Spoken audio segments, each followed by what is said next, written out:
নমস্কার দাদা ভাই দিদি ভাই, আশা করি আপনারা ভালো আছেন, আমিও ভালো আছি। আমি বাঙালি রান্নাঘর থেকে বলছি।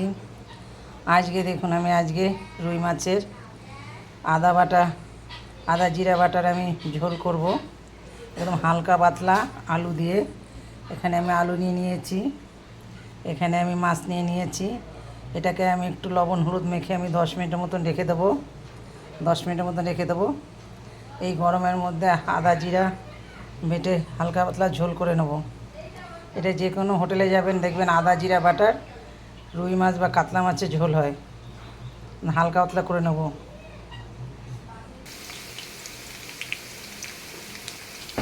আমার আলুটা ভাজা হয়ে গেছে, এখন আমি নামিয়ে নেব আলু ভাজাটা।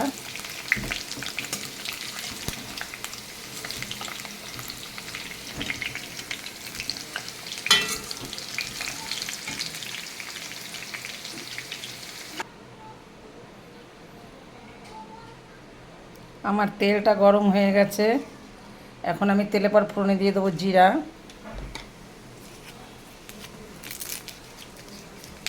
এরপরে দিয়ে দেবো আমি 2টো তেজপাতা।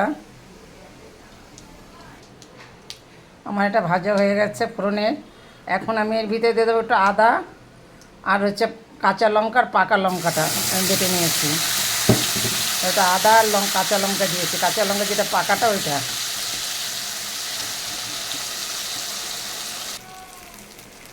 আমার এটা আদাটা আমার ভাজা হয়ে গেছে, আদার লঙ্কাটা। এখন আমি এরপরে দিয়ে দেবো যে আলুটা আমি ভেজে রেখেছিলাম, সে আলুটা। দেখবেন এই আদা জিরা বাটা দিয়ে যে রুই মাছ, কাতলা মাছ বা রুই মাছের ঝোল করে হালকা পাতলা করে খেতে কিন্তু খুবই ভালো লাগে। দেখবেন অনেক হোটেলেই করে এটা, হালকা পাতলা, কোনো মশলা দেবে না।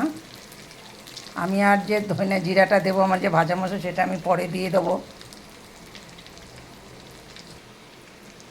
এটা আমার এখন কষানো হয়েছে, এর ভিতরে আমি দিয়ে দেবো কিছুটা হলুদ, এর সাথে আমি দিয়ে দেবো কিছুটা লবণ, কারণ আমি আগের থেকে একটু ভেজে নিয়েছি, বেশ করে কষিয়ে নিয়েছি। লবণটা আমি পরে দিলাম।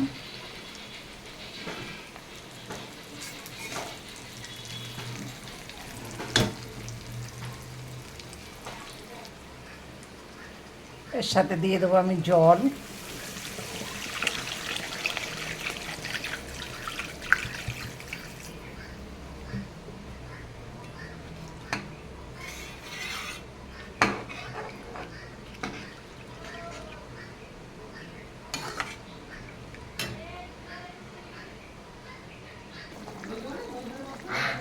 আমার আলুটা কিন্তু সিদ্ধ হয়ে গেছে।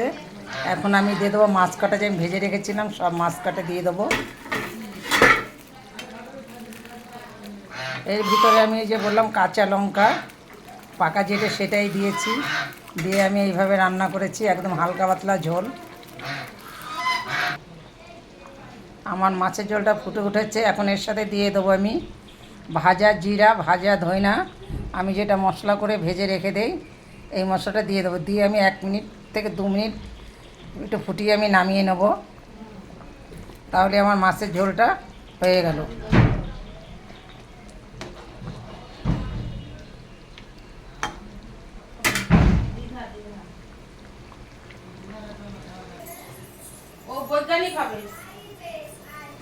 আমার আদা জিরা বাটা দিয়ে আমার রুই মাছ হালকা পাতলা ঝোল করা হয়ে গেছে। আমার এই ভিডিওটা দেখে আপনারা লাইক শেয়ার করবেন, একটা কমেন্ট করবেন, তাতে আমি খুব খুশি হব। আপনারা এইভাবে রান্না করে খেয়ে দেখবেন, ভালো লাগে। অনেক হোটেলেও এইভাবে রান্না হয়। আপনারা একটু দয়া করে আমাকে একটু লাইক শেয়ার কমেন্ট করে দেবেন, তাতে আমি খুব খুশি হব।